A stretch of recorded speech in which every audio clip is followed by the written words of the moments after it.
Repeater customer काय नाही customer आहेत ते आलेत. आता गायांची क्वालिटी बघायला गेलं तर कसं होतं, फोटो बघण्यात समोर बघणं फरक आहे.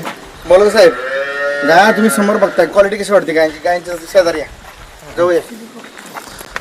गायांची क्वालिटी काय लेवलची वाटते तुम्हाला? एक नंबर. ही म्हणजे ही अशी गाय तर मी आताच पाहिली, म्हणजे मी गोदरेज मध्ये पण गेलो होतो. ही जी गाय आहे, या क्वालिटीची गाय मला बघायला नाही मिळाली. नक्की का? हो हो हो. म्हणजे आपण व्हिडिओ बनवतो. नाही नाही नाही नाही नाही, काही गरजच नाही मला ते बोलायची. पण मी ते बघितल्या, गोदरेजचा नंबर 1चा फार्म आहे. फार मोठा फार्म आहे, 1000-1200 गायी आहे आता तिथे. त्या लेवलला बी बघायला नाही भेटत. हा, ही या लेवलला नाही, पण इतर ज्या गायी आहे आपल्या, त्या सुद्धा टॉप ज्या गोदरेज मध्ये आहे त्या लेवलच्या गायी आहे. मग त्या लेवलचं सिलेक्शन आपलं आहे. आहे 100%. 100%. आणि ते सगळं पेढी याच्यावरतीच पेपरवरच काम आहे ते तोंडी बोलत नाही ते. एकच मिनिट दादा,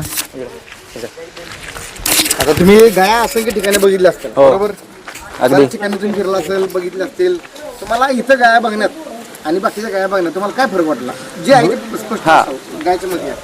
गायींची टॉप लाईन असेल, ब्रिडिंगवरचं काम, साईज वगैरे सगळं, आणि खात्रीशीर अगदी वाटतंय ना? वाटतं खात्री. आणि गायी बघितल्यानंतरच लक्षात येतं की बाबा हे काय क्वालिटी आहे. म्हणजे breed सांगायला लागत सांगायला लागत नाही, ते दिसतं डोळ्यात. बरं मुलं साहेब, आता एक वर्ष पाठीमागच्या गाय बघणं आणि आत्ताच्या गाय बघणं तुम्हाला किती फरक वाटतं गायांमध्ये?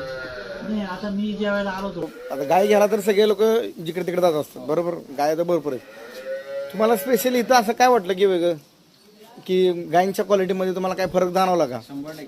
काय फरक वाटतोय? सिमेंटवर काम आहे, त्यांचं बॉडी स्ट्रक्चर आहे, दूध देण्याची कपॅसिटी आहे, त्याची काशीची ठेवण.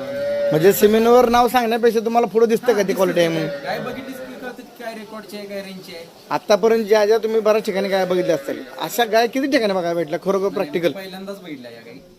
आतला गोट्यातलं तर ते काय विषयच नाही. ते व्हिडिओपेक्षा समोर बघण्या म्हणजे फक्त गोदरेजच्या फार्मवरती अशा काही बघितलं. बरोबर. पण त्या थोडस गोदरेज जसं तुमच्या 2 दात 4 हा. दात नव्या गाई जातात, अजून त्या प्रकारच्या नव्या गाई ते कसे विकतील? त्यांचा फार्म कसं चालणार मग? त्यांनी तर सगळा माल जर तर त्यांचा फार्म चालत नाही. फार्मचं विशेषता असतं ते आहे, म्हणजे ती जी क्वालिटी आणि तुमची क्वालिटी सेम आहे. सेम आहे. म्हणजे पण म्हणजे हे आणि गोदरेज, आता मी बाकी काही फार बरोबर. तुम्हाला त्याचा रिझल्ट आला तीच खरं आहे. म्हणजे आपल्याला शेतकऱ्याच्या घरी चांगलं दूध दिलं तेच आपल्यासाठी चांगले आहे. त्यांनी पण दिलं ते काय मतलबच नाही पडत. म्हणजे एकंदरीत तुम्हाला गाय कशा वाटल्या? एकदम मस्त. मस्त आहेत. तर गायांची क्वालिटी कसं असतं की तुम्ही गाय कोणती घेता त्याच्यावरती क्वालिटी मॅटर करतात. गायांचा एक व्हिडिओ दाखवतो मी नॉर्मल.